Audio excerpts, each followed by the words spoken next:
kaligtasan ba ay nawawala? Yun ang tanong niya eh. Simula na tinanggap natin si Jesus Christ, yes, that's salvation, ligtas ka na.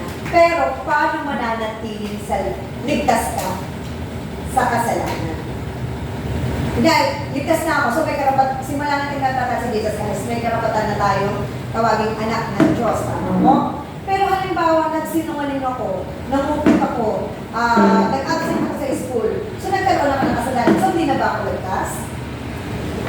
Posibleng hindi ka magiging ligtas kung oras na yon ay kukunin ka na ni Lord. Saan ka mapupunta? Yes. Isa ka na. Gets mo na? Nag-gets mo na? So halimbawa, gumawa ka ng kasalanan ngayon, pero hindi pa ako kunin ni Lord. Hindi ko sinabi na yun ang alam mo ha. Ginawa ko kasalanan ngayon, ang next move ko bilang anak ng Diyos is very good. May pagkakataong ka humingi ng tawad. Okay. Pero simula natin nagtapos si Christ, salvation, nandun na siya. Tama na? Nandun ka na. Ano, ito pastor, Sige na. kung bueno sa quote na one save, always save.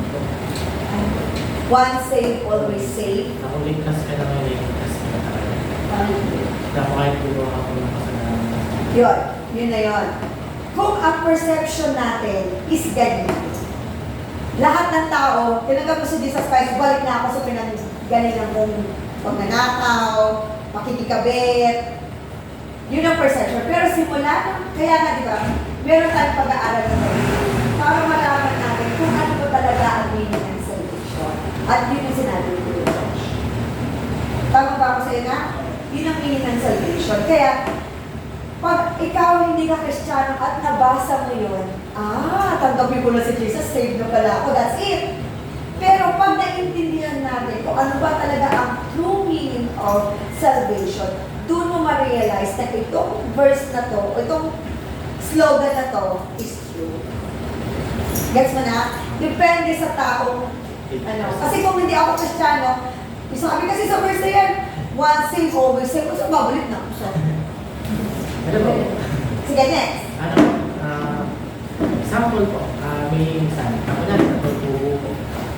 Natutubo ko, hindi gano'n. Pakita nga na, gulot. Gulot pe. Gulot. Tapos, hindi mo siya nakarinig sa salita ng Diyos, hindi siya nakarinig na sinabi ng Diyos, pero ang Diyos, bakit mo yan? Tapos gano'n, dumating na po ang ligtas po ba siya?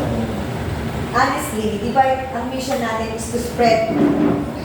So dahil hindi po siya nakakatanggap at hindi niya natsumpungan ang salita ng Diyos, hindi pa darating si Jesus Christ. Kasi ang sabi doon is, once na ikalat mo sa buong mundo, at saka lang siya dati. So may chance tayong igulot na siya na makakilala kay Jesus Christ. Ngayon, ang question mo is, nakakilala siya, ay hindi siya nakakilala kay Jesus Christ, pero kinuha siya ng Panginoon. Yun na, okay. Kinuha siya ng Panginoon. Hindi tayo para mag-judge.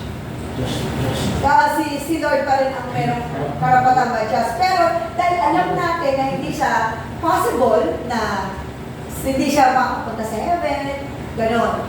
Parang gano'n yun. Pero dahil hindi nga tayo, kaya hindi ko rin masasagot yan. Si Lord pa rin. Sabi ko nga, Yes na, sabi ko nga, Kristiyano po. Ano po ba? Kaya ko po natanong po kung bakit po pwede po ba natin masabi ng Kristiyano. Kasi natin sa akin, na just lang po magpunta sa akin. Sige, go. Okay. Matagay lang. Sabi, banggitin mo ulit yung sinabi mo. Sa Ephesians chapter 2, dahil sa biyaya ng Diyos, sumasambay ka, ligtas kayo, sarili ng Diyos. Sige, go. Go. Sige na. Sige po. Sige, go. Ito na. Sige. Sige, ulit mo anak. Na ano po,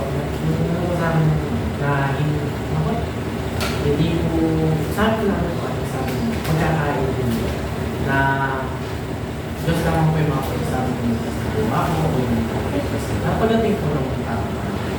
Honestly naman talaga si Lord lang ang may desisyon yan. Pero dahil nakakilala na tayo sa Panginoon, kung ano ang mabuti at hindi. Dahil alam natin na may kasalanan tayo ngayong oras na to, na nandito tayo sa aral ng Panginoon, pero ang isipan mo kung saan tumatakbo. Sa palagay mo, may kasalanan ka o hindi? O wala? Okay. So, dahil alam mo may kasalanan ka, anong resulta ng kasalanan? Nakakapagpalayo sa Panginoon. So, kung kinuha ka ng Panginoon ngayon, dahil alam mo kung ano yung mabuti at hindi, sa palagay mo saan ka mabuti. Yun na. So, dahil may kaalaman na tayo, alam na tayo kung ano yung mabuti at hindi. Pero, si Lord pa rin yan. Si Lord pa rin ang may last say.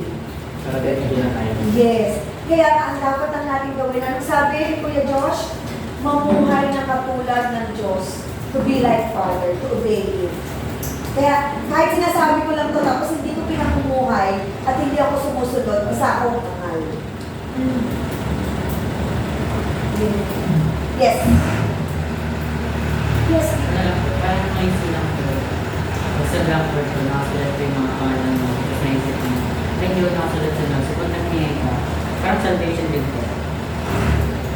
Yung kaligtasan natin nandiyan. Ligtas na tayo sa ganyan. Pero pag mas gumawa ka ng kasalanan, makakalit ka ulit sa dati mo. Pero pwede ka mag-repent. Parang ganun din sa noisy na hindi ka nakalisa sa noisy. Pero kung mag-iipin ka, malilis ka sa noisy. Kaya ka ng kasalanan. Pero kung natahimik ka, wala ka. Ako na yun na, so talong mo. Yes, go na! Tuloy lang anak. Alam mo na, hindi na, maganda to anak. Kasi rather na, nagbasa ka na. Akala mo, nireveal niya sa'yo ng Panginoon. Pero yung pala, yun lang ang tingin mong alam mong tama. Kaya mas mabuti yung ganito pag Friday. Meron tayong open forum, answer, question and answer. May sumasagot ng authority. Sina pastor. Kaya itong sinasabi namin sa inyo, kung ano yung natatanggap namin mabuting balita. Pero pag hindi namin kaya sagutin yan, iyayaya namin kayo ng umatin ng Friday para masagot yan. Sige, next session. Sige, Dor, pare ano po? Ano sabi ko natin? May sa noisy. Yung hindi mawawala, nandun pa rin pag nagkasalanan mo. Yun. Sige, okay lang. Yes. May tao na po kasi tayo. Ang sabi doon is, nasa tulog pa sila ngayon. Pinatulog. Tulog sila ngayon. So yung, yes. Sige. Ano po yung pinatulog? Iligtas o hindi? Lahat sila tulog. Lahat. Lahat. Ang nasa pinatulog na po sila ng nagbaling mga tao. Saan ba? Hindi ko alam yun. Pero ang sabi kasi sa atin is, lahat sila tulog. Sabi ni Pastor, di ba? Once na dumating sa Jesus Christ, doon na tayo. Doon na tayo bibisingin yung mga namatay na before, tapos sama na natin. Tama ba ako, di ba? Yun ang tinapi. So, hindi ko rin masasagot yan. Kaya mas mabuti kung pagdating natin ng revelation na topic, mas mabuti aralan natin. So, yun. So, ang focus natin ngayon, hindi ko ano yung ganyan, focus natin yung verse 6. Chapter 6 ng Matthew. How to become like Jesus. Kasi nagtapos na tayo sa 1 eh.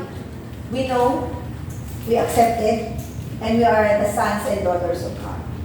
So doon na tayo sa 2. Para doon tayo sa 7, chapter 7 na paghahabol. Yes, next. Go na! Go! Oo, kaya ba yun? Andiyan si Mama, oo. Andiyan yung dalawang kuya. Can we go also instance? Ano, sorry? Sa ating matawag na Ay, hindi. nabasa ko po kasi sa John 10:34 Na? ang mga nasumpungan ng salita ng Panginoon ay tinatawag ng Diyos. Hanapin mo daw. Then ano po? 10:34 po ba? Ito po ba? John 10, 24 and 35, 34. Tumugon si Jesus, hindi ba nasusulat Tuloy-tuloy lang sa po. inyong kautusan? Sinabi ko, mga Diyos kayo? 35. Tinawag ng Diyos ang mga pinagkatiwalaan ng salita ng Diyos. At hindi maaaring ipakawalang bisa ang sinasabi sa sulatan. Mga dinaksan po ng salita. John 11. Question Ten. John 10:34. Question John 10. Para siya nagtatanong.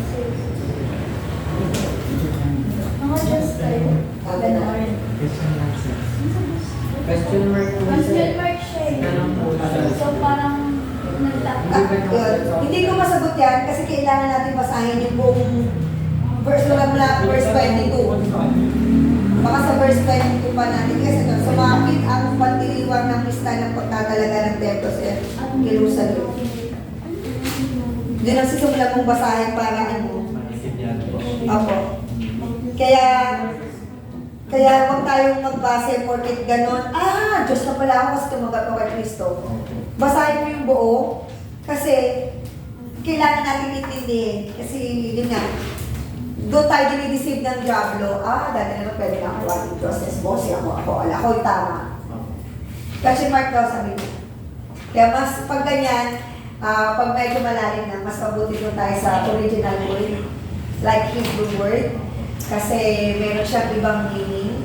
Like yung hope, kasi kakabasa ko lang hope, yung ano pangalan ng hope? Ano pangalan ng hope? Sa Hebrew? yeah. Hindi yak. Yak. Sabi is, to be able to maghintay at umasa. Imagine mo, yung hope lang isang phrase na yun. Para maghintay at umasa. Ganon. Ay, ano po siya mga Ah.